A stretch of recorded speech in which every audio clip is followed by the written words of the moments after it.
ఆరోగ్యమే మహాభాగ్యం.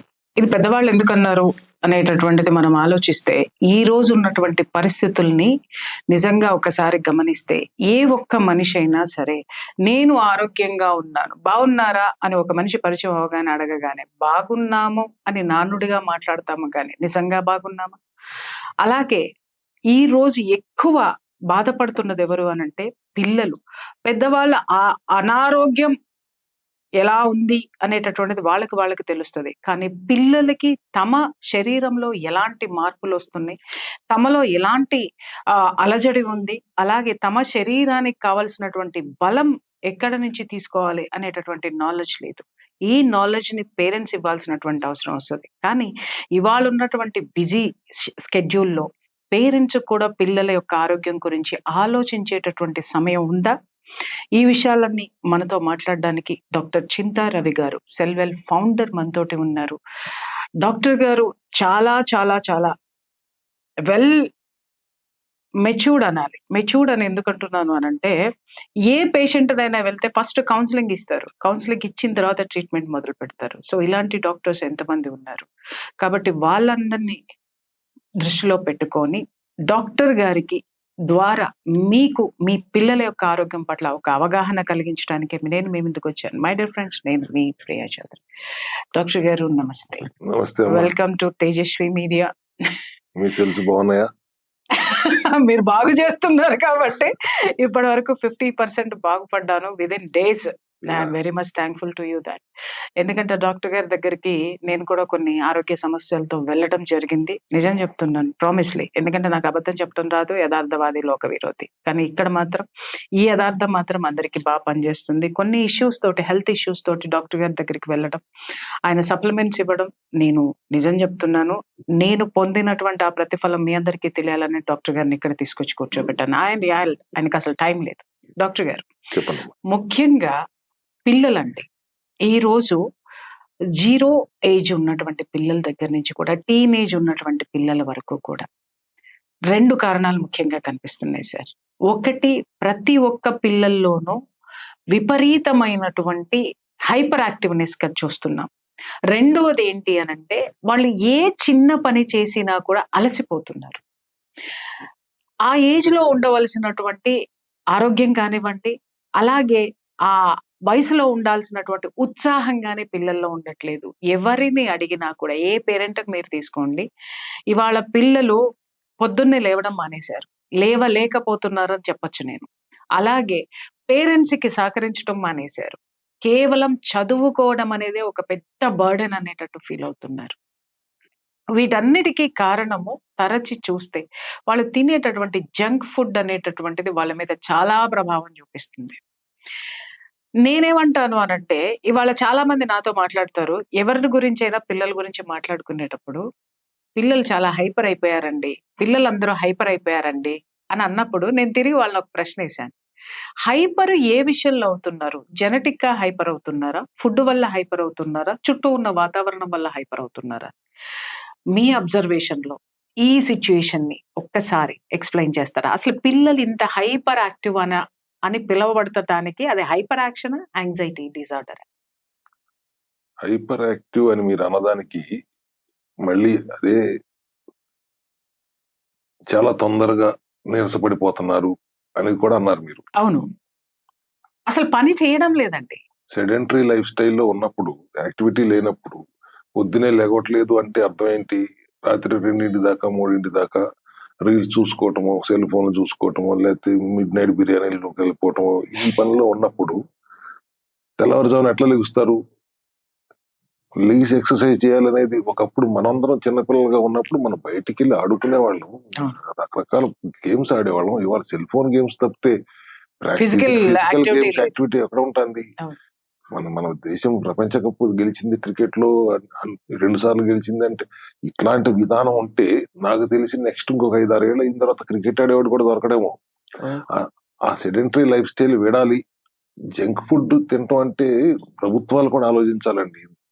ఒకళ్ళు కాదు, 2 కనండి, 3 కనండి అని ప్రోత్సహిస్తున్న ప్రభుత్వాలు ఇవాళ ఆ కన్నవాళ్ళు కంటున్న విధానం ఏంటి, పెంచుతున్న విధానం ఏంటి, వాళ్ళు తింటున్న ఆహారం ఏంటి? కన్వీనియంట్ గా మీ పేరెంట్స్ వాళ్ళ పనుల ఒత్తిడిలో ఉమ్, పిల్లల్ని నెగ్లెక్ట్ చేస్తూ ఉమ్, వాళ్ళకు సెల్ ఫోన్ పడేసి ఉమ్. దాంట్లో ఆడుకుంటా ఉంటే వాడు బాత్రూమ్కి వెళ్ళినా కూడా సెల్ ఫోన్ లేకుండా వెళ్ళట్లేదు కదా. వాస్తవం వాస్తవం అండి. ప్లస్ చిప్స్ కురుకురేలాగా వీళ్ళు తినేది. ఉమ్, ప్రభుత్వాలు మద్యం అడ్వర్టైజ్మెంట్లు ఇవ్వనివ్వట్లా. అవును. సిగరెట్లు డబ్బాల మీద కూడా it is injurious to health అని రాస్తున్నారు. అవును. నా ఉద్దేశం ప్రకారం ఖచ్చితంగా ఈ జంక్ ఫుడ్ మీద కూడా అడ్వర్టైజ్మెంట్ ఇచ్చేటప్పుడు this is harmful for health it is అని తప్పకుండా వాళ్ళు చేసి తీరాలి. కానీ ఒక మంచి మాట అన్నారు సార్, మద్యానికి అడ్వర్టైజ్మెంట్లు ఇవ్వట్ల, అలాగే ఈ జంక్ ఫుడ్ ప్రాణానికి హాని చేసేటటువంటి, అనారోగ్యం కలిగించేటటువంటి వీటికి కూడా అడ్వర్టైజ్మెంట్స్ ఎందుకు ఎలా చేస్తున్నారు? అలౌ చేస్తున్నారు, దాని ద్వారా డబ్బు వస్తుంది కాబట్టి అందరూ దాన్ని ఆదరిస్తున్నారు, ప్రోత్సహిస్తున్నారు. కానీ Hmm. It is injurious to health అని ఒక ప్రకటన ఇవ్వండి. ఎస్. సిగరెట్ పెట్ల మీద రాస్తున్నారు కదా smoking is injurious to health అని. అట్లాగే జంక్ ఫుడ్ మీద కూడా ఇట్లాగే ప్రకటన ఇవ్వండి. So that everybody awareness create అవుతుంది. మీరు తింటుంది చెత్త అని.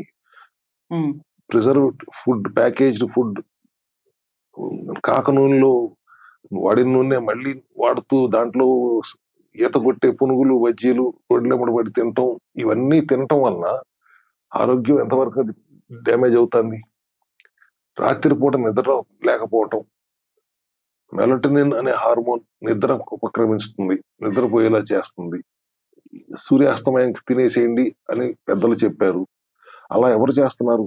మెలటోనిన్ ని సప్రెస్ చేస్తున్నారు. గ్రెలిన్ అనే హార్మోన్ ఆకలిని ఉపక్రమిస్తుంది, దానిని అప్పుడు యాక్టివ్ చేస్తున్నారు రాత్రిపూట. సర్కాడియన్ రిథమ్ అని ఉంటుంది బాడీలో, ఒక బయోలాజికల్ క్లాక్. ఏ సమయంలో ఏం చేయాలి, ఎప్పుడు తినాలి, ఎప్పుడు పడుకోవాలి, వీటికి అనుగుణంగా నడవకుండా మన బయోలాజికల్ క్లాక్ కి విరుద్ధంగా పిల్లలు నడుస్తున్నప్పుడు తల్లిదండ్రులకి బాధ్యత లేదా? ఎవరి పనులు వాళ్ళు బిజీగా ఉండి పిల్లల్ని పెంచడం, పిల్లల భవిష్యత్తు కోసమే కష్టపడుతున్నాం అనుకుంటున్నారు. కానీ ఆ కష్టపడుతున్న పిల్లలు పరిస్థితి ఏంటి అనేది ఒక్కసారి తిరిగి ఆలోచించుకుంటారా? మీరు తిరిగి చూసుకునే లోపు వీళ్ళు చెడిపోతున్నారు కదా. అవును, అవును. ఆ పరిస్థితిని మీరు ముందుగా ఆలోచించకుండా మీ పరుగులాటలో వీళ్ళని నిర్లక్ష్యం చేస్తే వీళ్ళకున్న తెలివితేటలు ఎంత, వాళ్ళ మెచ్యూరిటీ ఎంత, వాళ్ళకున్న పరిధిలో వాళ్ళు జంక్ అలవాటు పడుతున్నారు, దురలవాట్లకు అలవాటు పడతారు. ఆహారంలో ఆరోగ్యకరమైన ఆహారం తింటున్నావా లేదా అనేది ఆలోచన చేయరు. చేయాల్సిన వాళ్ళేమో చేయకుండా వాళ్ళ పనులు బిజీగా ఉంటున్నారు. ఇక్కడ తప్పు మీరు పిల్లలు అంటున్నారు, కానీ పిల్లలది తప్పు కాదమ్మా. Parenting is not good, it's not happening properly is my opinion. ఇక్కడ మీరు ఒక మాట అన్నారు డాక్టర్ గారు, ఇప్పుడు జంక్ ఫుడ్ తినటం వల్ల ఈ పిల్లల్లో వచ్చేటటువంటి, ఆరోగ్యంగా ఉన్నటువంటి పిల్లల్లో జంక్ ఫుడ్ తరచూ తినడం వల్ల వచ్చేటటువంటి అనారోగ్య సమస్యల్ని ఎలా ఉంటాయి, ఏ విధంగా పెద్దవాళ్ళు వాళ్ళని గుర్తించాల్సిన? విషం తింటున్నారు వాళ్ళు అర్థం కావట్లేదు. పెద్దవాళ్ళు అర్థం చేసుకోవాలి. విషం తింటున్నారు వాళ్ళు. Vitamin deficiency. శరీరం, ఆ చిన్న పిల్లల శరీరం 20 లక్షల 15 నుంచి 20 లక్షల కోట్ల కణాలతో నిర్మితమైంది. ప్రతి కణం 90% కణాలు బతికేది 1 రోజు నుంచి 100 రోజులు మాత్రమే. కొత్తగా వచ్చిన కణాలు తప్పు చేస్తున్నట్టే జబ్బులు వస్తున్నాయి. వాళ్ళు చిన్న పిల్లల్లో, ఆడపిల్లల్లో, చిన్న పిల్లల్లో PCOD సమస్యలు ఎందుకు వస్తున్నాయి? ఆటో ఇమ్యూన్ కండిషన్స్ ఎందుకు వస్తున్నాయి? టైప్ 1 డయాబెటీస్ ఎందుకు వస్తున్నాయి చిన్న పిల్లల్లో? ఆడపిల్లలు అన్నారు డాక్టర్ గారు, ఇక్కడ ఒక్క విషయం అడుగుతాను నేను. ఇదివరకు మెచ్యూరిటీ వయస్సు 14 దాటి 17 వరకు ఉండేది. ఇప్పుడు నాకు ఆశ్చర్యం ఏంటంటే, మొన్న నేను ఒక ఫ్రెండ్ ఫోన్ చేసి మా అమ్మాయి మెచ్యూరిటీ అయింది రమ్మనమంటే ఆశ్చర్యపోయాను. ఆ పాపకి 8 years అండి. అదేనమ్మా, ఎందుకు ఇలా ముందరే వయస్సు చిన్న పిల్లలకి ఇలాంటి ప్యూబర్టీ సిచ్యుయేషన్స్ వచ్చేస్తున్నాయి అనంటే, ఇప్పుడు సృష్టి ఏం చెప్తుంది? మెచ్యూరిటీ వల్ల this baby is ready to give birth to another అనేది, ఒక ప్యూబర్టీలోకి వచ్చింది అని చెప్పడం అనేది, యుక్త వయస్సులోకి వచ్చింది అని చెప్పడం అనేది సంకేతం. అది ఆ ఋతుచక్రం. 8 సంవత్సరాలకి వీళ్ళు రెడీ అవుతున్నారు అనంటే మేజర్ కారణం చెప్పండి. Vitamin deficiency. ఆహార విధానంలో మార్పులు చేసుకోనంత కాలం ఇది ఇట్లాగే కొనసాగుతూ ఉంటుందమ్మా. జీవన శైలిలో మార్పులు చేసుకోవాలి. ఇది ఆడపిల్లలకి ప్రమాదం కాదా? అంత చిన్న వయసులో ఆ ఋతుక్రమం రావడం, ఆ మెచ్యూరిటీ అవ్వడము, మా మెన్స్ట్రువల్ సైకిల్ అంటే 8 ఇయర్స్ నుంచి వాళ్ళు they are losing some energy కదా. యా అండ్ ఒక సైకిల్ ఒకసారి వస్తాం కాదు కదా, ప్రతి నెల నెల ఎవ్రీ మంత్. వాళ్ళు పడే ఇబ్బందులు ఏంటి. అల్టిమేట్ గా మీరు పెళ్లి చేసేటప్పుడు 25 ఏళ్ళు దాకా లోపు చేయట్లేదు, అంతకుముందు మళ్ళీ 14-15 సంవత్సరాలకు పెళ్లి చేయట్లేదు, ఆడపిల్లలకు మీరు 25 సంవత్సరాలు వచ్చేదాకా పెళ్లి చేయట్లేదు అంటే she's going to suffer for another 15 years. 15 ఎక్కడ డాక్టర్ గారు, 20 ఇయర్స్ అనాలి. ఎందుకంటే 8 ఇయర్స్ 9 ఇయర్స్ కే ఇప్పుడు పిల్లలు రెడీ అవుతున్నారంటే వాళ్ళకి 30 ఏళ్ళు వచ్చేదాకా పెళ్లిళ్ళు చేయట్లేదంటే another 20 years they are going to suffer కదా. That is mainly because of stress అమ్మా. పిల్లలకి జంక్ ఫుడ్ ఎంత ఇబ్బంది పెడుతుందో దాంతో పాటు వాళ్ళ కెరీర్ మీద దృష్టి పెట్టుకుని దానికోసం వాళ్ళు పడుతున్న స్ట్రెస్, కరికులం చాలా కరికులం మీద దృష్టి పెట్టి రాత్రంతా మెలకుగా ఉండి కొంత దురలవాట్లు చదువుకోవటం సరే. మంచి పిల్లలకు కూడా they are very stressed out with their curriculum. ఆ స్ట్రెస్ వలన they are going to land up into deficiency, vitamin deficiency, micronutrient deficiencies వస్తున్నాయి. ఆక్సిడేటివ్ స్ట్రెస్ అంటారు, లోపల ఫ్రీ రాడికల్స్ దాడి చేస్తూ ఉంటాయి శరీరంలో. దాన్ని ఎదుర్కొని యుద్ధం చేయడానికి కావాల్సిన మైక్రోన్యూట్రియన్స్ లోపిస్తే ఆక్సిడేటివ్ స్ట్రెస్ పెరుగుతుంది. బయట ఫిజికల్ స్ట్రెస్ ఒక ఎత్తు అయితే లోపల వచ్చే ఆక్సిడేటివ్ స్ట్రెస్ గురించి ఎవరు అర్థం చేసుకోరు, ఎవరు చెప్పరు కూడా. దానికి కావాల్సిన మెగ్నీషియము, జింకో, విటమిన్ డియో, సి విటమిన్, ఎన్ఎస్టైల్ సిస్టీన్, ఇటువంటి మైక్రోన్యూట్రియన్స్ లేకపోతే ఆ యుద్ధం జరగదు, ఫ్రీ రాడికల్స్ పెరిగిపోతాయి, బాడీ అంతా అనారోగ్య బారిన పడుతుంది. దానికి తోడు బయట మీరు పడుతున్న ఫిజికల్ స్ట్రెస్. ఈ ఫిజికల్ స్ట్రెస్, మెంటల్ స్ట్రెస్ ఎందుకు పడుతున్నారు అంటే అర్థం లేదు. రేపు పొద్దున అందరికంటే నేనే ఫస్ట్ ఉండాలి, సెకండ్ వస్తే ఏమవుతుంది? వాస్తవం అంటే ఇది చెప్పేవాళ్ళు పేరెంట్స్ కి కౌన్సిలింగ్ ఇవ్వాలి సార్ ఈ విషయంలో. పేరెంట్స్ సాయంత్రం వచ్చి నువ్వు ఫస్ట్ ఉండాలని చెప్తున్నారు కానీ మొత్తం రోజంతా వాళ్ళని పట్టించుకోవట్లేదు కదా. ఎవరి పనులు వాళ్ళు ఉంటున్నారు కదా.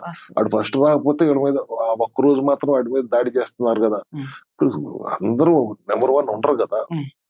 మొత్తం క్లాస్ లో 50 మంది ఉన్నారంటే అందరూ పాస్ అవ్వాలి, అందరూ మెరుగ్గా చదవాలి, అంతేగాని స్ట్రెస్ పెట్టుకుని వాళ్ళు అనవసరమైన ఇబ్బందులు పడుతున్నారు, ఆరోగ్యకరమైన ఇబ్బందులు. ఫిజికల్ స్ట్రెస్, మెంటల్ స్ట్రెస్ ఉండకూడదు అంటే ఒకటి you have to think spiritually. పిల్లలకి ఎట్లాగా అది రాదు. మనం ఇప్పుడు మీరున్నారండి, ఇప్పుడు ప్రియా చౌదరి అని అంటే మీరు, మీ శరీరం నడుస్తుంది అంటే మీరు నడపట్ల, మీలో ఒక శక్తి ఉంది. ప్రియా చౌదరిలో ఉన్న శక్తి ప్రియా చౌదరి నడుపుతుంది. అట్లా కాకుండా నేనే నడుస్తున్నాను అనుకున్నంత కాలం మీకు ఫిజికల్ మెంటల్ స్ట్రెస్ ఉంటానే ఉంటుంది. లోపల ఉన్న శక్తిని కూడా నేనే అన్నప్పుడు ఇవన్నీ తేలికపాటివని చాలా తేలిగ్గా అర్థం అవుతాయి.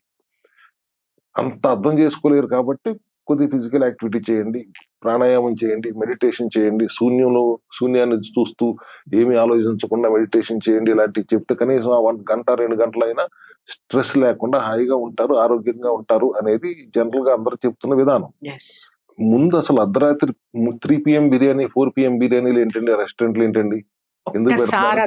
ఒక్కసారి వీటి గురించి చెప్పండి డాక్టర్ గారు. అసలు 3 PM కి 4 PM కి అంత హై వెయిట్ ఫుడ్ తినచ్చా?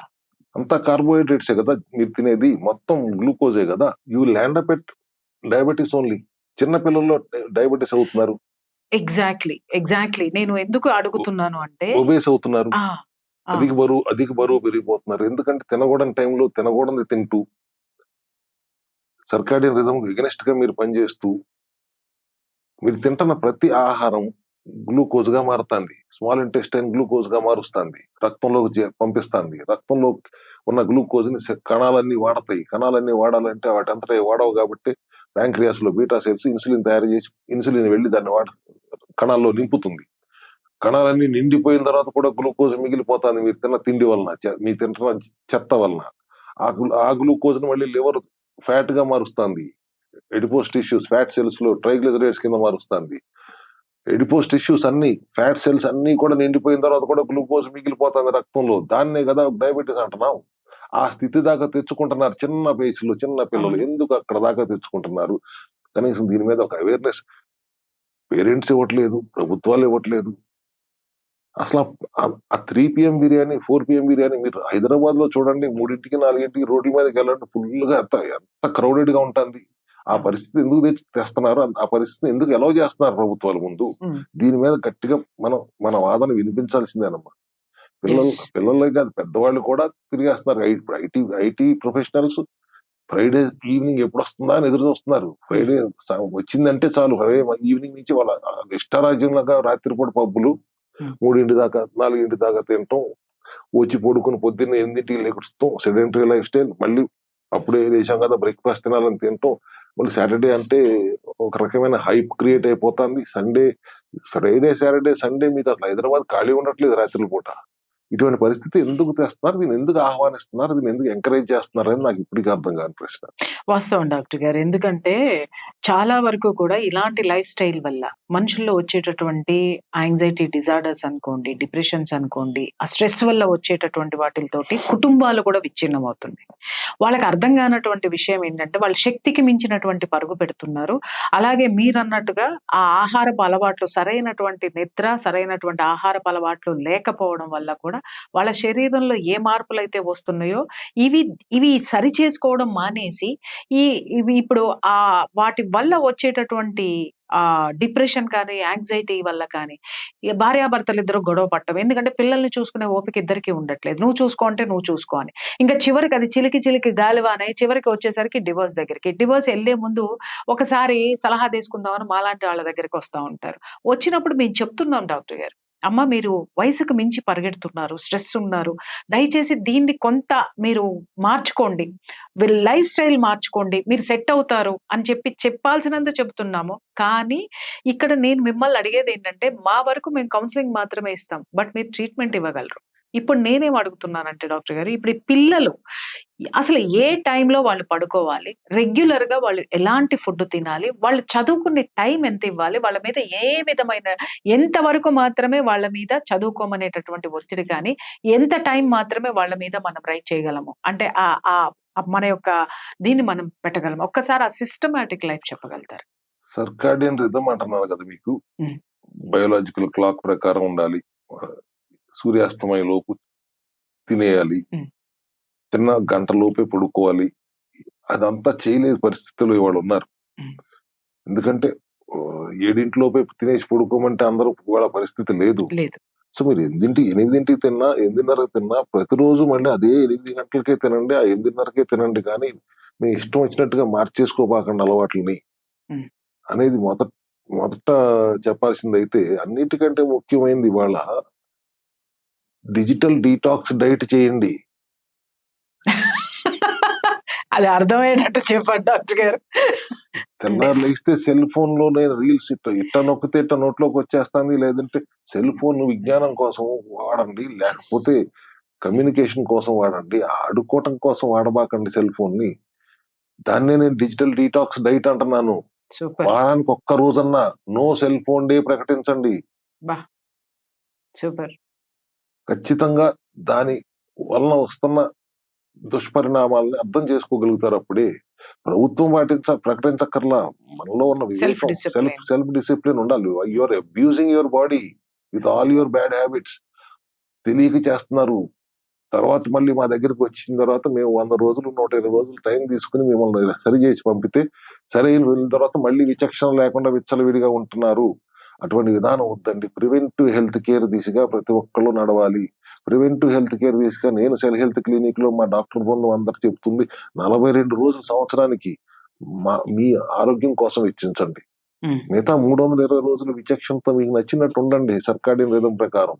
ఆ 42 రోజులు బాడీ డీటాక్స్ చేయండి, డెఫిషియన్సీస్ అడ్రస్ చేయండి. ఇప్పుడు ఈ 42 days ఏదైతే ఉందో అది పిల్లలకు కూడా మీరు, చిల్డ్రన్ కి కూడా మీరు ట్రీట్మెంట్ ఇస్తున్నారు. చిన్నపిల్లల గురించే మాట్లాడుతున్నాం కదా, పిల్లల గురించి పెద్దవాళ్ళ గురించి మాట్లాడుకుందాం. అంటే నేను యాక్చువల్ గా ఏంటంటే, నేను 42 అంటే ఇప్పుడు మా ఇంట్లో మేము కూడా మీ దగ్గర ట్రీట్మెంట్ తీసుకుంటాం కాబట్టి పెద్దవాళ్ళ వరకు మాత్రమే అనుకున్నారు. పిల్లలకు కూడా 42 days ట్రీట్మెంట్ అనేటటువంటిది ఉంది. 21 days ఒకసారి బాడీలో మెటబాలిజం చేంజెస్ ఉంటాయి.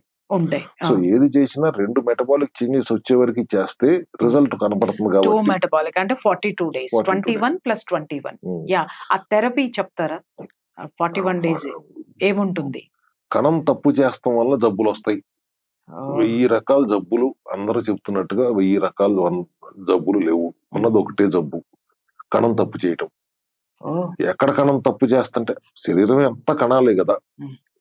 లివర్ లో ఉన్న కణం తప్పు చేస్తుంటే లివర్ సమస్యలు, ఫ్యాటీ లివర్ అనో, ఫైబ్రోసిస్ అనో, సిరోసిస్ అనో పెడుతున్నారు. కిడ్నీ సమస్యలు ఉంటే క్రానిక్ కిడ్నీ సెల్స్ తప్పు చేస్తాయి, లంగ్ సెల్స్ తప్పు చేస్తాయి. ఎక్కడైనా కణం తప్పు చేయడం వల్ల కణం తప్పు చేస్తుంది. జబ్బులు వస్తాయి. ఆ కణం ఎందుకు తప్పు చేస్తుంది అని ఆలోచిస్తే దానికి అందాల్సిన పోషక పదార్థాలు అందట్లేదు, అందకూడని విష పదార్థాలు మితిమీరి అందుతున్నాయి. Toxicity and deficiency.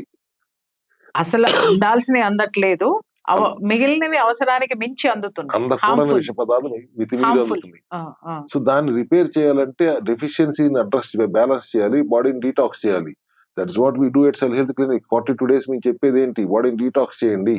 Deficiency, vitamin mineral డెఫిషియన్సీని, ఎంజైమ్ డెఫిషియన్సీని, న్యూట్రిషనల్ డెఫిషియన్సీని అడ్రస్ చేయండి. కార్బోహైడ్రేట్స్ లేకుండా ఆహారంలో ఉండేలా చూసుకోండి ఆ 42 రోజులు. Carbohydrates is getting converted into glucose. Ultra low carb, protein, fibre based గా ఉండండి. హెల్దీ ఫ్యాట్ తీసుకోండి. సప్లిమెంటరీ సపోర్ట్ తీసుకోండి. విటమిన్ డెఫిషియన్సీ ఉంటుంది, మినరల్ డెఫిషియన్సీ ఉంటుంది. వీటన్నిటికి కావాల్సిన సప్లిమెంటరీ సపోర్ట్ తీసుకుంటూ, హెల్దీ ఫ్యాట్ తీసుకుంటూ బాడీని డీటాక్స్ చేస్తే ఆ కణం తప్పు చేయటం ఆగిపోతుంది, లేదు రిపేర్ జరుగుతుంది. అది తప్పు చేస్తాం స్టేజ్, రిపేర్ అవ్వని స్టేజ్ దాటిపోతే అప్పుడు మనం 120 రోజుల కణం బతుకున్నంతకాలం వాటిని పస్తు పెడితే అవి నీరసించి చచ్చిపోతాయి. ఈ బేసిక్ లాజిక్ చిన్నపిల్లలకైనా పెద్దవాళ్ళకైనా ఇదే లాజిక్. మండలం దీక్ష చేయవచ్చు కదా. నేను 42 రోజులు చేయండి అంటే సైంటిఫిక్ గా చెప్తుంటే ఎవరికి నమ్మకం కుదరట్లేదు కాబట్టి బహుశా దీన్ని మూఢనమ్మకంగా మార్చి అన్ని మతాల్లోనూ మనకు మండలం దీక్ష ఉంటుంది, రోజా ఫాస్టింగ్ ఉంటుంది, ఈస్టర్ ఫాస్టింగ్ ఉంటుంది, అన్ని 30-40 రోజులు చేస్తున్నారు. బహుశా దేవుడికి భయపడన్నా చేస్తారని ఉద్దేశంతో పెట్టారేమో నేను అనుకుంటా. ఆబ్వియస్లీ సార్, సైంటిఫిక్ గా మనకి లాస్ట్ మన పురాతనలో పెద్దవాళ్ళందరూ కూడా ఎందుకు దేవుడికి అనుసంధానం చేశారు అని అంటే, మనిషి అనేటటువంటి వాడు పాపానికి భయపడతాడు కాబట్టి ఇది చెయ్యొద్దు అనేటటువంటి దాన్ని దేవుడికి అనుసంధానం చేసి దేవుడికి మాత్రమే భయపడతాడు కాబట్టి ఆ డివోషనల్ అటాచ్మెంట్ అనేటటువంటిది పెట్టి ఈ విధంగా ఆరోగ్యంగా ఉన్నారు. అప్పుడు వాళ్ళు కూడా ఆరోగ్యంగా ఉన్నారు సార్. ఇవాళ వింటున్నాము చిన్నపిల్లలకి డయాబెటీస్ ఏంటండి.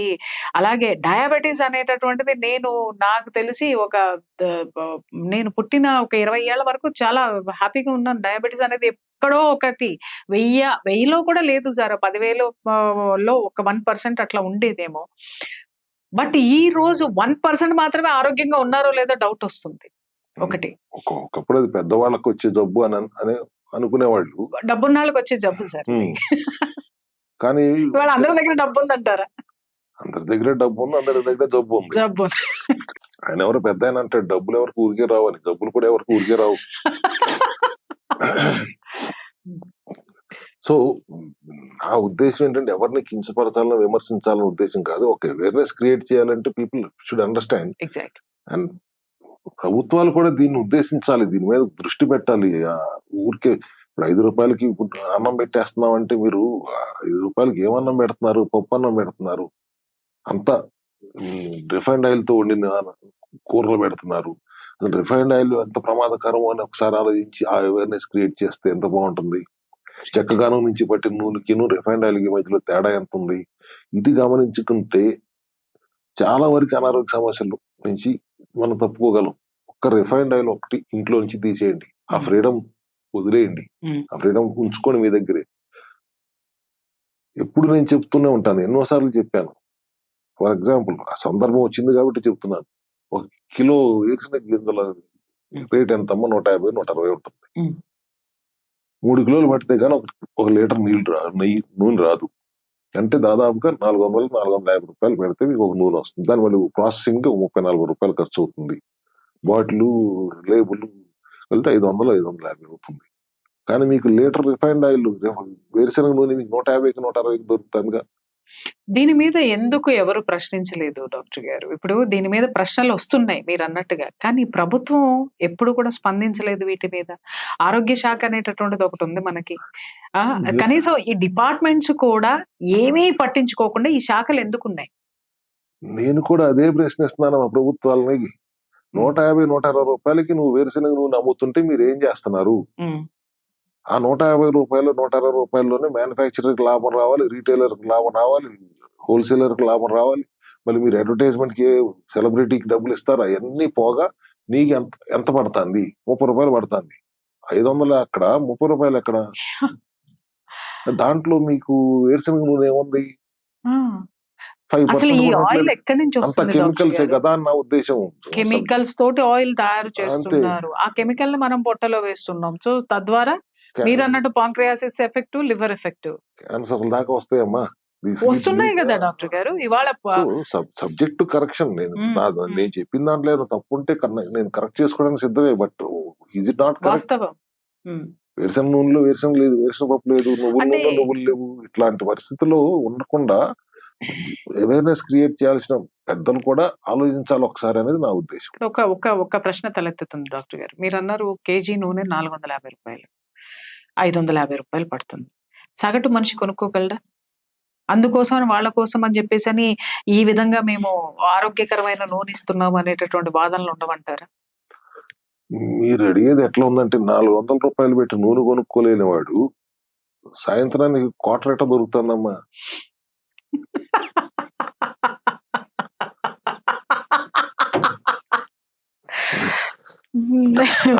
ఆరోగ్యానికి కావాల్సిన పాస్ అధ్యక్ష. ఆరోగ్యానికి కావాల్సిన పెట్టుబడి మీరు పెట్టకుండా దానికి వంకలు ఎతుకుతుంది తప్పు. పైపెచ్చు అసలు మీ ఆడవాళ్ళకి మరీ మరి ఏమనుకుంటారో తెలియదు కానీ దేనికైనా ఖర్చు పెడతారు కానీ వంటింట్లోకి వెళ్ళే వాటి కక్కుర్తి పడతారు. వాడిన నూనె మళ్ళీ వాడాలి, ఇది వాడిన తర్వాత పారేయచ్చుగా. పొదుపు డాక్టర్ గారు, అది వంటింటో పొదుపు. ప్లీజ్ పొదుపు. బయట మరి బయటకు మిగతా అన్ని ఖర్చులు పొదుపు ఎందుకు పెట్టరు? అక్కడికి వెళ్ళేపాటికి ఎందుకు వస్తుంది? వంటిల్లే ఔషధాలయం కదండి. దాని ఔషధాలయాన్ని మీరు ఈ విధంగా మార్చడం ఎంతవరకు కరెక్ట్? ప్రతి ఒక్కరు ఆలోచించాలి. వాడిన నూనె మళ్ళీ మళ్ళీ వాడబాకండి. బయట వాళ్ళు ఎట్లాగూ రిఫైన్డ్ ఆయిల్ నే కాక నూనె లాగా బజ్జీలు పురుగులు వేస్తున్నారు. ఇంట్లో అన్నా కనీసం ఆరోగ్యంగా ఆహారం పెడదాము పిల్లలకి. అట్లా కాకుండా మీరు అక్కడ పొదుపు చూడబాకండి. వైట్స్ అన్ని వదిలేయండి. White rice, white bread, white flour, maida, milk, white sugar, white salt, ఇటువంటి వైట్స్ అన్ని వదిలేయండి. ఈ రోజు డాక్టర్ గారు వైట్ అన్నారు కదా, ఇవాళ స్వీట్ షాప్కి వెళ్ళి ఇప్పుడు మనం ఎవరింటికన్నా వెళ్ళేటప్పుడు ఎక్కడికన్నా వెళ్ళేటప్పుడు స్వీట్లు తీసుకెళ్ళి ఇవ్వడం అనేటటువంటిది ఆనవాయితీ. ఏ స్వీట్ షాప్ లో ఏ స్వీట్ చూసినా మైదా తోటి చేసింది, షుగర్ తోటి చేసింది కనిపిస్తుంది తప్ప, అంటే అక్కడ స్పెషల్ గా మనం చూడాలన్నమాట. బెల్లం జిలేబీ, బెల్లం సున్నుండలు, బెల్లంతో చేసిన ప్రత్యేకించి పెడుతున్నారు. అసలు మన సంప్రదాయం ఏదైతే ఉందో ఆ సంప్రదాయం బెల్లం, దాన్ని తీసి పక్కన పడేసి దాని ప్లేస్ లో ఈ షుగర్ అనేటటువంటి యాడ్ అవ్వడానికి కారణం ఏంటి? ఇవాళ సమాజం అంతా ఎందుకు అనారోగ్య పాలవుతుంది? 1, గట్ హెల్దీగా లేకపోవటం.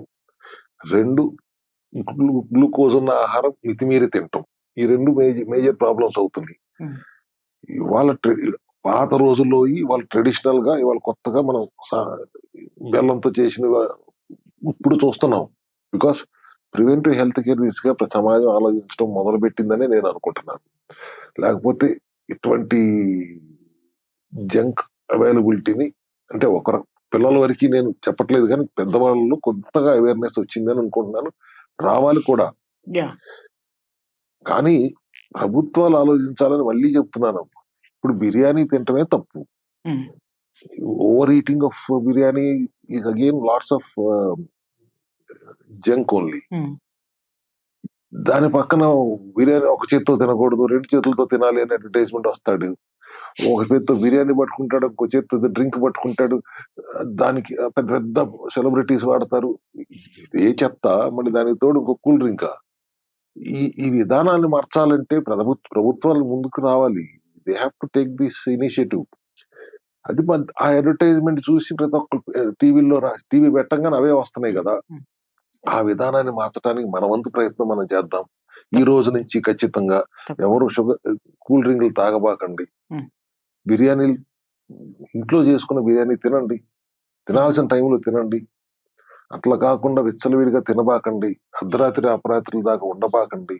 ఇంట్లో ఉండి కూడా రీల్స్ చూసుకుంటూ చదువుకుంటాను కాకుండా రీల్స్ చూస్తూ బతుకుతున్నారు కదా. ఎంతసేపు ల్యాప్టాప్ సెల్ ఫోన్ మీదే ఉంటున్నారు కదా. ఈ విధానాన్ని కొద్దిగా మార్చుకోండి అనేది నా విన్నపం. అంటే ఇక్కడ ఒక చిన్న విషయం డాక్టర్ గారు. ఎందుకంటే నేను యాస్ ఎ డాక్టర్‌గా కాకుండా మీరు ఎన్నో కొన్ని లక్షల కేసులు చూసారు. కొన్ని లక్షల మందిని బాగు చేశారు.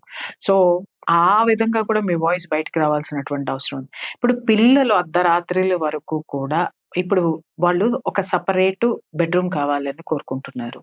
అలాగే వాళ్ళకి ఒక ఫోర్త్, ఫిఫ్త్ రాగానే ఒక సెల్ ఫోన్ ఇచ్చేసేయాలి. ల్యాప్‌టాప్‌లు ఇచ్చేసేయాలి. వీళ్ళ మీద పేరెంట్స్‌కి కంట్రోల్ ఉండడం లేదు సార్. ఒకవేళ కంట్రోల్‌లో పెట్టడానికి పేరెంట్స్ ట్రై చేస్తే, వీళ్ళు విపరీత ధోరణులకెళ్ళిపోతున్నారు. అసలు దీనికి మెయిన్ కారణం ఏంటి చెప్పండి? As a therapist. Yeah! Because they're working against their rhythm. వాళ్ళని అట్లా వదిలేశారు మీరు. ఇప్పుడు గట్టిగా పట్టుకుందాం అనుకుంటే పట్టుకోలేని పరిస్థితికి వస్తున్నారు. their habits are also not under your control. Parent కంట్రోల్‌లో ఉండట్లేదు. అండ్ వాళ్ళ లైఫ్ స్టైల్‌లో కూడా మార్పులు వచ్చినాయి సార్. ల్యాప్‌టాప్ ఇవాళ 4 సంవత్సరం 4 క్లాస్ నుంచి 5 క్లాస్ నుంచి కూడా ల్యాప్‌టాప్‌లు అవసరం వచ్చేసింది. విధానంలో మార్పు వచ్చింది. మనం చదువుకున్నప్పుడులా కాదు ఇప్పుడు. బట్ దాన్ని విచక్షణతో వాడనకుండా విచ్చలవిడిగా వాడుతున్న దాన్ని అరికట్టాలి అంటే పేరెంటింగ్ సరిగ్గా ఉండాలి. పేరెంటింగ్ సరిగ్గా లేకుండా ఎప్పుడో చూసినప్పుడు తిడితే వాళ్ళు ఎందుకు వింటారు? స్కూల్స్‌లో కూడా they are not driving them properly కదా! ఒక గైడ్ లేకపోయాడు. గైడ్ లేకపోగా అక్కడ కూడా జంక్ దొరుకుతుంది. అక్కడ కూడా క్యాంటీన్స్ ఆ చుట్టుపక్కల కూడా అవే ఎక్కడ చూసినా ఉంటున్నాయి డాక్టర్ గారు. ఆళ్ళకి ఆ పఫ్ఫులు, ఎగ్ పఫ్ఫులు, బర్గర్‌లు, తర్వాత బర్గర్స్, బిర్యానీలు, చిప్స్, చిప్స్. కుర్కురేలు. మెయిన్ ఇంకొక విషయం నాకు డౌట్. ఈ పిల్లలు ఎక్కువ ఈ చిప్స్ ఏవైతే ఉంటాయో ఆలు చిప్స్ ఉంటాయండి. అవి బాగా ఇష్టపడతారు. అసలు వాటిని ఒక క్రేవింగ్ వాళ్ళకసలది. అసలు దాంట్లో అంత క్రేవింగ్ క్రియేట్ చేసే పదార్థం ఏముందో ఒక్కసారి ఎక్స్‌ప్లెయిన్ చేయండి. దానివల్ల పిల్లలకి వచ్చేటటువంటి భయంకరమైనటువంటి ప్రాబ్లమ్ ఒకటుంది. అది మీరు రివీల్ చేయండి. మెడికల్ మాఫియా అంటారు. ఫార్మాస్యూటికల్ మాఫియా అంటారు. వీటన్నిటికంటే భయంకరమైనది ఫుడ్ మాఫియా. హ్మ్. Packaged food, processed food. దాంట్లో వాళ్ళు కలుపుతున్న ఎడిటివ్స్ బ్రహ్మాండంగా రుచిగా ఉండేలాగా, తింది మళ్ళీ మళ్ళీ తినేలాగా అనిపించేలాగా వాళ్ళు ఆ రెసిపీస్ తయారు చేస్తున్నారు. హ్మ్. బంగాళదుంప ఇట్‌సెల్ఫ్ ఈజ్ గ్లూకోజ్. హ్మ్. మళ్ళీ దాని చిప్స్ మైదా వాడతారు. హ్మ్. మళ్ళీ దాంట్లో టేస్ట్ పెరగటం కోసం వాళ్ళు వాడే ఎడిటివ్స్ ని హ్మ్. ఎడిక్ట్ అవుతున్నారు. హ్మ్. హ్మ్. హ్మ్. హ్మ్.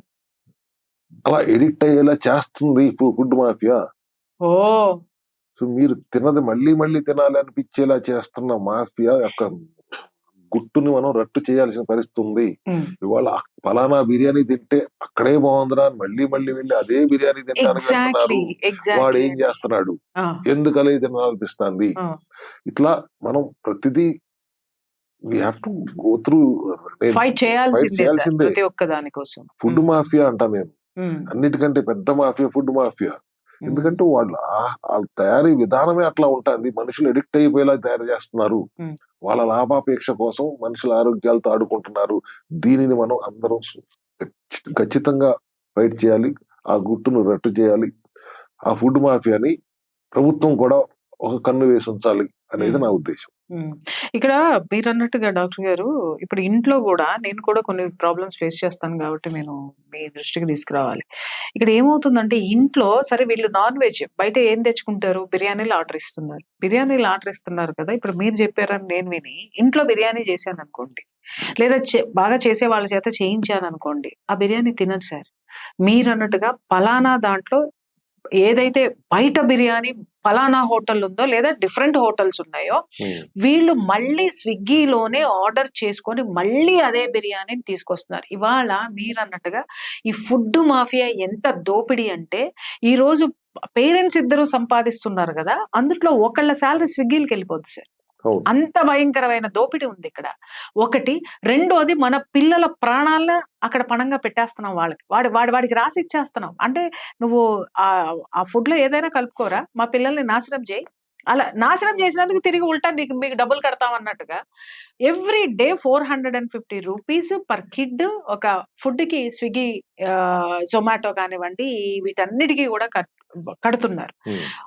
అంటే నెలకు వచ్చేసరికి దాదాపు ఎంతండి 12,000-15,000 ఒక చిన్న ఫుడ్కి ఇస్తున్నారు. ఇచ్చిన తర్వాత మీరు చెప్పింది వింటే నాకు గుండె ఆగిపోయింది. మొత్తం విషం నింపుతున్నాం మన పిల్లల్లో. ఇది ప్రేమగా మనం వాళ్ళకి తెప్పించి ఇచ్చేటటువంటి ఫుడ్ వాళ్ళు వినరని చెప్పి మన ప్రేమని వాళ్ళ ప్రాణాలు తీసేటక్కడికి వెళ్తుంది. ఇది పేరెంట్స్ కూడా గమనించాల్సినటువంటి అవసరం ఉంది అనేటటువంటిది గమనించిన తర్వాత మీరు స్ట్రిక్ట్ గా, ఇప్పుడు నేను ఒకటి చెప్తున్నా సార్, యాజ్ ఎ పేరెంట్ నేను అడుగుతున్నాను, మేము వీళ్ళని కంట్రోల్ చేయడం కొంచెం టైం పడుతుంది, చెయ్యమని మాత్రం చెప్పను. కానీ ఈ లోపు ఈ పిల్లలు ఎవరైతే ఉన్నారో ఈ ఫుడ్ తోటి ఎఫెక్ట్ అయినటువంటి బాడీని డీటాక్స్ చేయడానికి మీ దగ్గర ఎలాంటి ట్రీట్మెంట్? మళ్ళీ అదేనమ్మా, తప్పు జరిగిపోయిన తర్వాత నా దగ్గరికి వస్తే నాకు 100 రోజులు టైం ఇవ్వాల్సిందే. నేను సరి చేసి పంపుతాము. సరి చేసి పంపిన తర్వాత మళ్ళీ మీరు విచ్చలవిడిగా తింటే మళ్ళీ వస్తుంది. విచక్షణతో ఉంటే హాయిగా ఉంటారు. సంవత్సరానికి ఒకసారి ఒక మండలం దీక్ష 42 రోజులు ప్రివెంటివ్ హెల్త్ కేర్ దిశగా ఉండండి. తినే ఆహారంలో జాగ్రత్తలు తీసుకొని ఇంట్లో ఉన్న ఫుడ్ మీకు నచ్చకపోతే మీకు నచ్చినట్టుగా చేయడానికి ప్రయత్నించండి పెద్దలు. ఇప్పుడు మీరు స్విగ్గీ జొమాటో పేరే ఎత్తారు, 450 రూపాయలు ఖర్చు పెడుతున్నాను అంటున్నారు. మీకు తెలుసా 450 రూపాయల్లో 25 పైసలు 25% స్విగ్గీ జొమాటో వాడి కన్సల్ట్ చేస్తాడు, కలెక్ట్ చేస్తాడు. సో అల్టిమేట్ గా ఇచ్చేవాడికి వెళ్ళేది 300. 150 రూపాయలు బయట ఇతని కమిషన్ వెళ్తుంది. సో అయినా గానీ వాడు ఎందుకు ఇస్తున్నాడు అంటే ఆడికి 100 రూపాయలు పడుతుంది, దాంట్లో చక్కగా ఆడికి కావాల్సిన ఎడిక్టివ్స్ కలుపుతున్నాడు, మిమ్మల్ని ఎడిక్ట్ అయ్యేలా చేస్తున్నాడు. మీరు అల్టిమేట్ గా విషయం తింటున్నారు. అటువంటి పరిస్థితి వద్దు అని ఒక్కసారి అందరూ అర్థం చేసుకోండి. మనం ఏమి ఎవరికి వ్యతిరేకంగా మాట్లాడట్లేదు. మీరు తింటున్న ఆహారంలో పోషక విలువలు ఏమున్నాయి, దేంతో తయారవుతుంది? అసలు పోషక విలువలు అసలు ఆ పదం ఏంటి సార్? మాకు అర్థం కాదు. మాకెవరు చెప్పారు? మేము నేర్చుకున్న చిన్నప్పుడు మర్చిపోయాము. ఇప్పుడు పిల్లల డిక్షనరీలో నుంచే వెళ్ళిపోయింది అది పోషక విలువలు అనేటటువంటిది.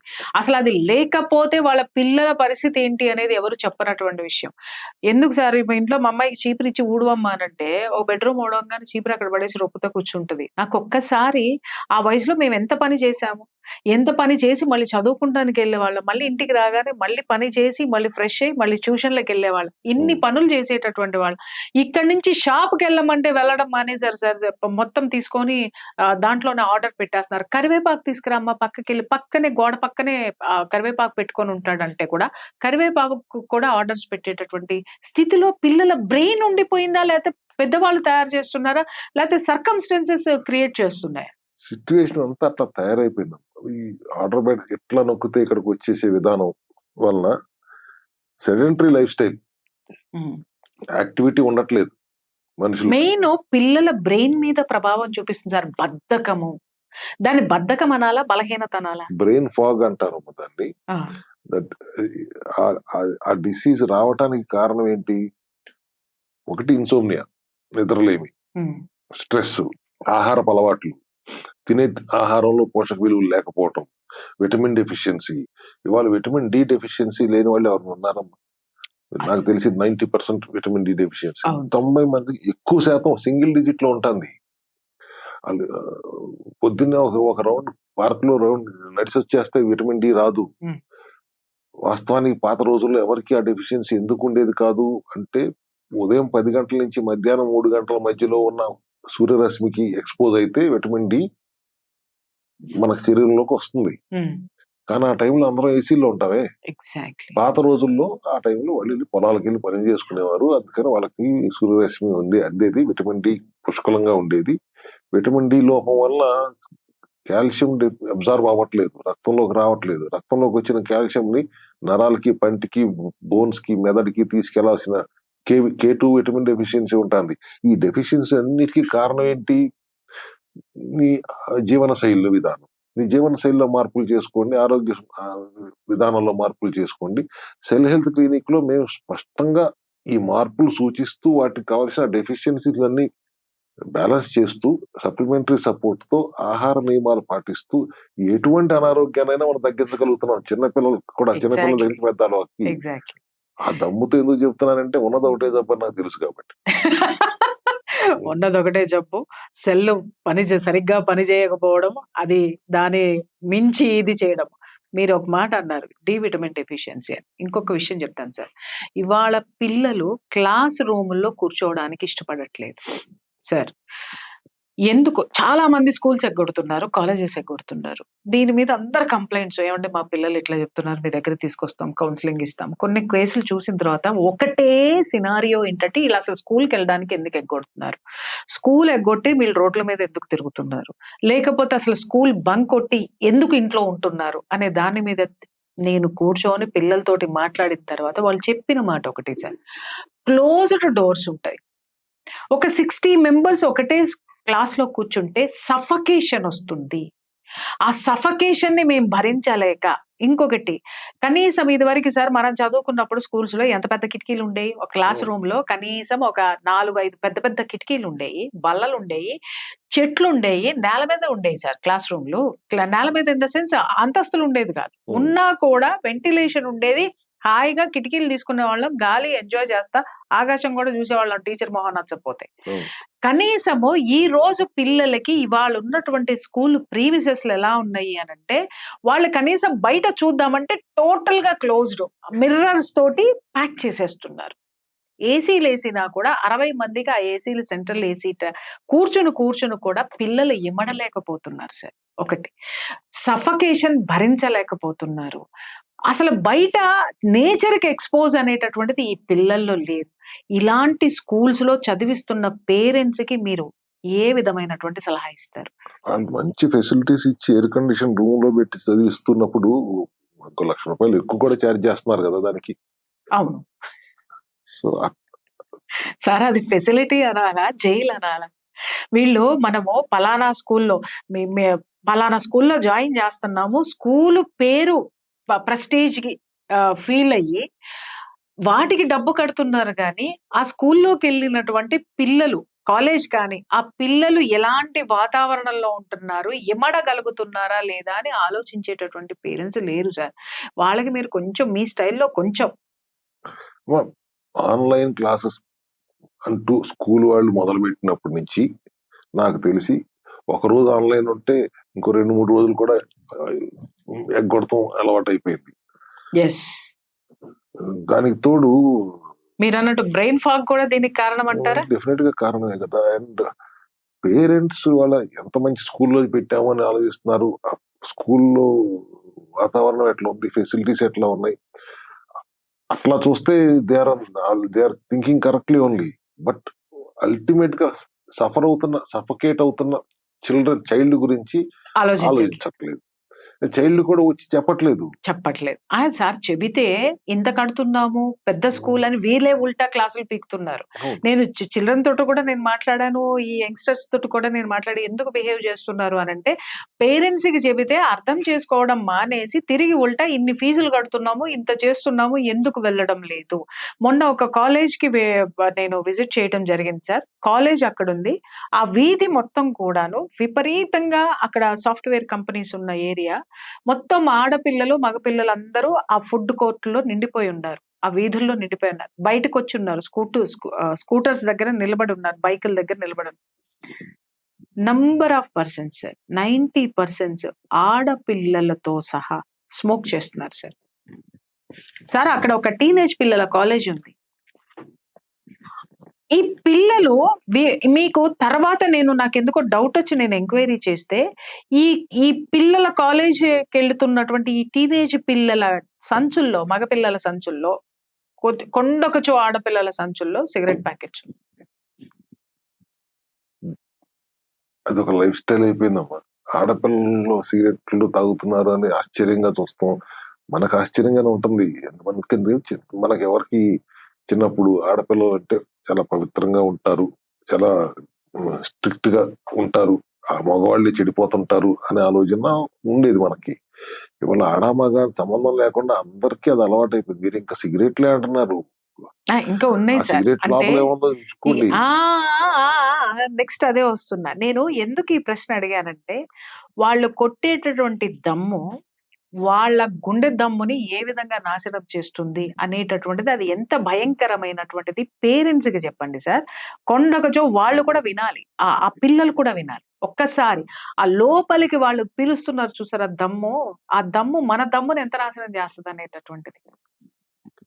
లంగ్ ఇన్ఫెక్షన్ కి దారితీస్తుంది.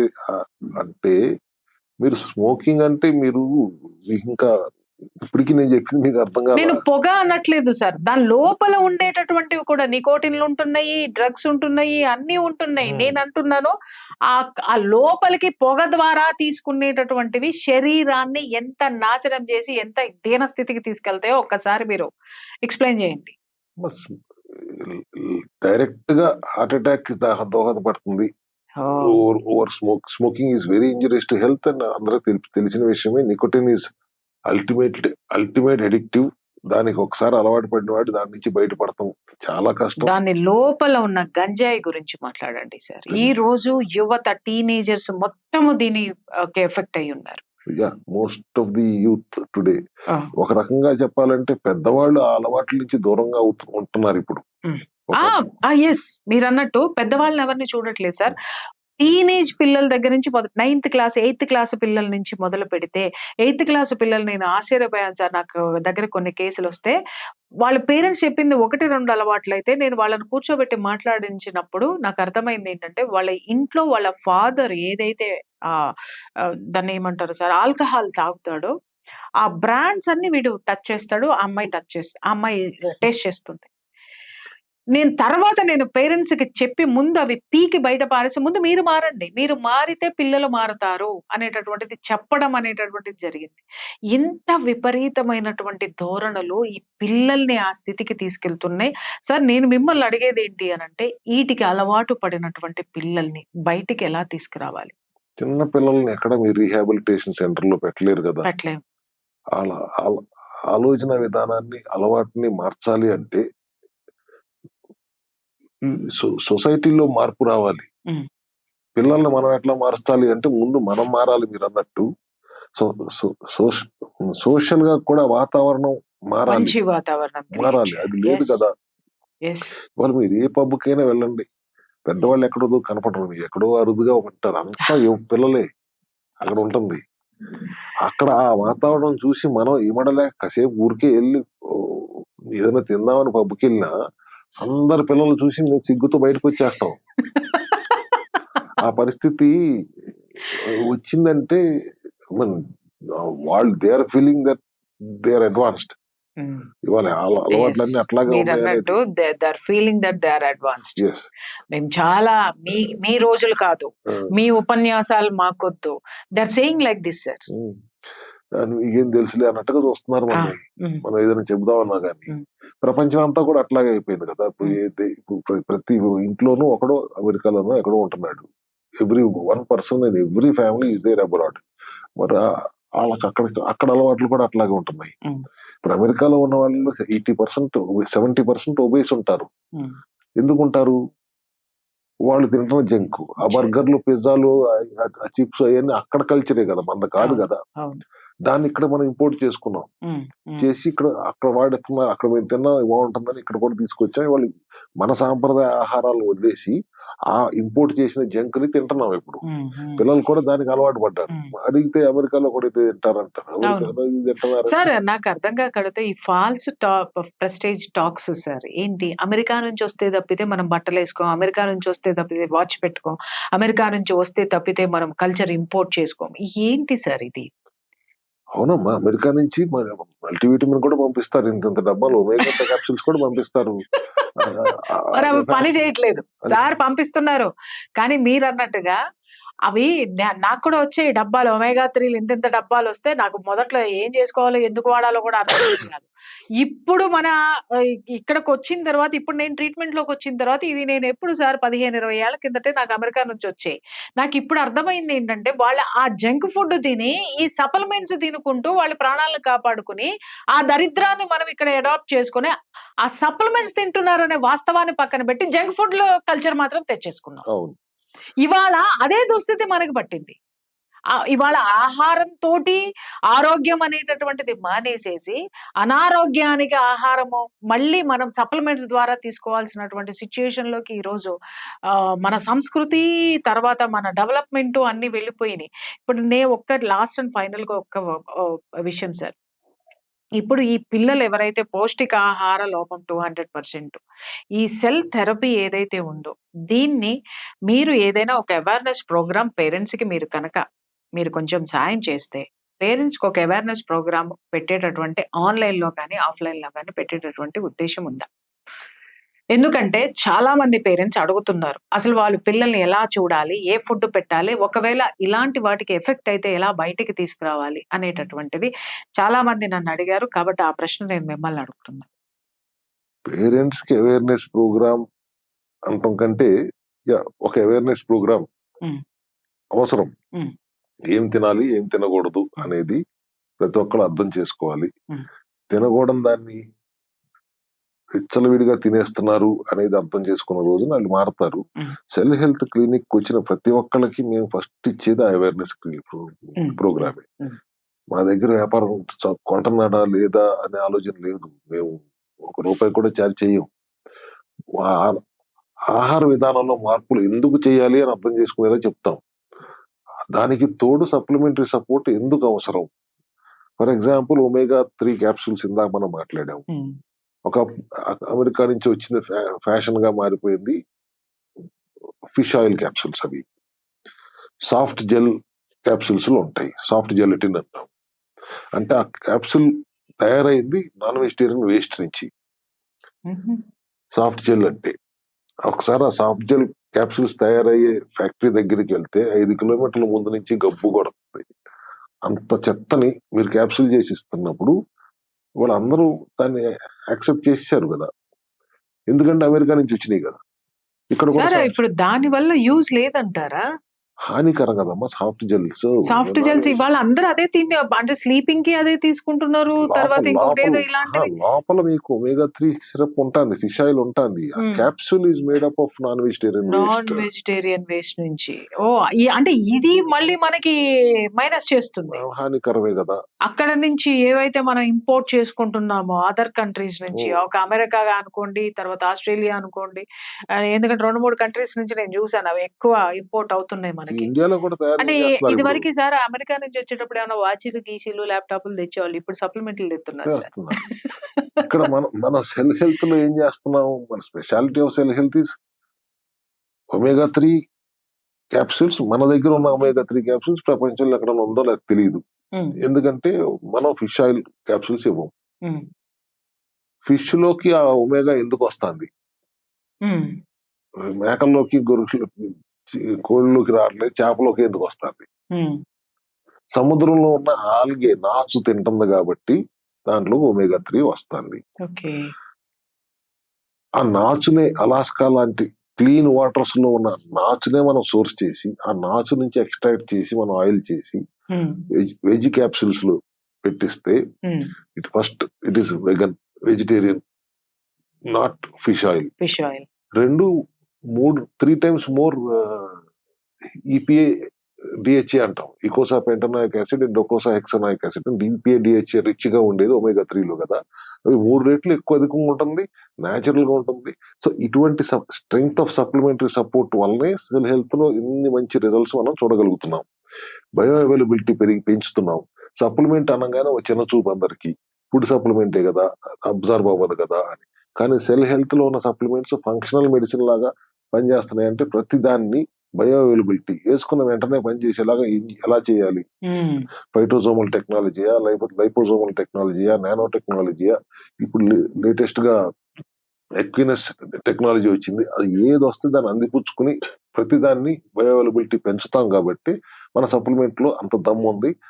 అందుకే అంత మంచి రిజల్ట్స్. కాఫ్ టు క్యాన్సర్ ఎన్నిటిని చూస్తున్నాం కదా, అన్ని రిజల్ట్స్ మనం చూస్తున్నాం. ఈ రిజల్ట్స్ రావడానికి మా సప్లిమెంటరీ సపోర్టే కారణం. ఇవన్నీ వాడటం వల్ల చిన్నపిల్లల నుంచి పెద్దవాళ్ళ దాకా మన క్లినిక్ వచ్చిన ప్రతి ఒక్కరికి లంకణం పరమౌషధం అనేవారు. దానితో మొదలుపెట్టి ఈ సప్లిమెంటరీ సపోర్ట్ తో ఆహార నియమాలు పాటిస్తూ, ఆహారంలో మార్పులు చెప్తూ చిన్నపిల్లలు కూడా మనం ట్రీట్ చేయగలుగుతున్నాం, ఎంతో మందిని అడ్రస్ చేయగలుగుతున్నాం. ఇవాళ మీ వేదికగా నేను కూడా పిల్లలందరికీ ఈ ఆహార నియమాల్లో మార్పులు, ఒక అవేర్నెస్ అర్థం చేసుకోవడానికి ప్రయత్నించండి. మా ఉద్దేశం మిమ్మల్ని ఎవరిని తిడతాం కాదు, మీకు ఒక అవేర్నెస్ క్రియేట్ చేయాలనే ఉద్దేశంతోనే ఇవాళ మనం మాట్లాడుకుంటున్నాం. కాబట్టి ఈ దిశగా ఒక్క పర్సెంట్ అయినా ఇవాళ ఆలోచిస్తే మన ఈ ప్రోగ్రామ్ సక్సెస్ అయినట్టే. ఇక్కడ మీరు సప్లిమెంట్స్ గురించి మాట్లాడుతున్నారు. నేను ప్రేక్షకులకి ఒకటి రివీల్ చేయాలి. నాకు ఫ్యాటీ లివర్ సమస్య ఉంది. ఇది ఇంతకు ముందు కూడా ఎక్కడో ఒక ఇంటర్వ్యూలో నేను ప్రస్తావించాను. ఒక 1 year back or 2 years back, నాకు గుర్తులేదు. ఆ ఫ్యాటీ లివర్ తగ్గించడానికి నేను చెయ్యని ప్రయత్నం లేదు. చాలా టాబ్లెట్స్ వేసుకున్నాను. చాలా వేరే వేరే అదర్ ఇవి కూడా చేశాను. డాక్టర్ గారి దగ్గరికెళ్ళిన తర్వాత కరెక్ట్‌గా 15 to 20 days అంతేనా సార్? 21 days కరెక్టే. నేను రిపోర్ట్స్ కూడా నేను మీకు పెడతాను. విదిన్ 21 daysలో నా ఫ్యాటీ లివర్ మొత్తం కూడా క్లీన్ అయిపోయిందండి. That is the greatness of doctor Ravi గారి సెల్ థెరపీ. ఆయన చెప్పినటువంటి సప్లిమెంట్స్‌కి ప్రత్యక్ష సాక్షి నేనే. అలాగే నాకు డి విటమిన్ డెఫిషియన్సీ, విపరీతమైనటువంటి రెస్ట్‌లెస్‌నెస్, చాలా చాలా చాలా డిజార్డర్స్. నేను రికవర్ అయిన తర్వాత డాక్టర్ గారు, మీరు అర్జెంట్‌గా నన్నెవరైతే అభిమానిస్తున్నారో నా వాళ్ళందరికీ కూడా మీరు ఆరోగ్యకరమైనటువంటి ఇవి చెప్పాల్సిందే, మిమ్మల్ని వాళ్ళ దగ్గరికి చేర్చాలి అని చెప్పి నేను దాదాపు ఒక 15 రోజులు డాక్టర్ గారు వెంట పడితే ఈరోజు నాకు డాక్టర్ గారు టైం ఇచ్చారు. ఇక నుంచి కూడా ఖచ్చితంగా నా ఎపిసోడ్స్ మీరు సోషల్ అవేర్నెస్ ఎంత చూస్తున్నారో, హెల్త్ అవేర్నెస్ ప్రోగ్రామ్ ఇక నుంచి కూడా రెగ్యులర్‌గా డాక్టర్ గారితో ఉంటుంది. మీకు ఏవైనా ప్రాబ్లమ్స్ ఉంటే కనుక కింద కామెంట్‌లో పెట్టండి. ఖచ్చితంగా నేను ఆ ప్రశ్నలు ఏవైతే ఉంటాయో నేను డాక్టర్ గారి దగ్గర నుంచి సమాధానం తీసుకుని, ఆ ట్రీట్మెంట్ పద్ధతులు తీసుకొని నేను మీకు చెప్పటం అనేటటువంటిది జరుగుతుంది. డాక్టర్ గారు చాలా చాలా థ్యాంక్ యూ సో మచ్. ఎందుకంటే చాలా మంది ఉన్నారు మీ యొక్క మెసేజ్ వినడానికి, అలాగే మీ ట్రీట్మెంట్స్ గురించి తెలుసుకోవడానికి.